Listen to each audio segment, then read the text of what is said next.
of the glory and the fire of God on water. This gentleman right here and his wife,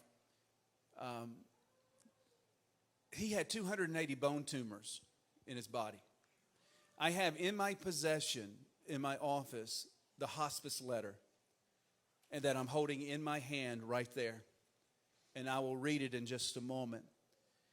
But he's dying with 280 bone tumors, too weak to come to an immersion service. But she came from Indiana to New Life Church in Bowling Green, Kentucky. I want you to turn it up. Listen to this for just a moment. Metastasized, it was all up and down his spine and his pelvis and in his skull, and he was in severe pain.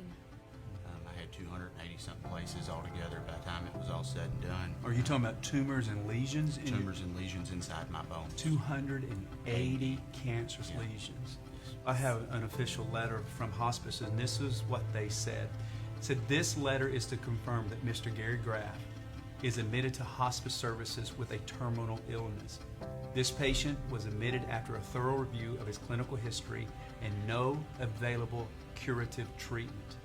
Given the patient's clinical decline, nutritional decline, functional decline, and disease burden, he is eligible for hospice services with a prognosis of less than 6 months. So they were thinking on the best case scenario, he would live for 6 months, but even the doctors were saying he's going to perhaps live a couple weeks. Right, Yes. right.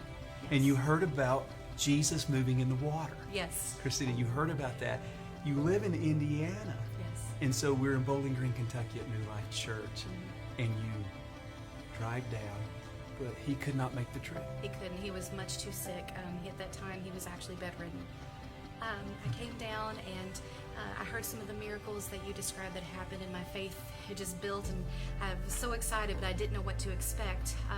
I got in the water and I felt the presence of God, and I just knew something great was going to happen. After God touched me and I got out of the water, you brought me over and you said, I want to send you home with something for your husband. You took the towel, dipped it in the pool, got it wet, and said, there's nothing about the water or the towel, but it's the anointing and presence of God that's on the towel. So, of course, you prayed over it and told me to take it home, wrap it around my husband, and pray for him. So the next day, I headed back to Indiana, and I did what he said. I wrapped it around him, and he said after laying on the towel for a while that his back didn't hurt anymore. It started feeling better. Yeah, We had so- a PET scan the next day. You get a phone call from the doctor.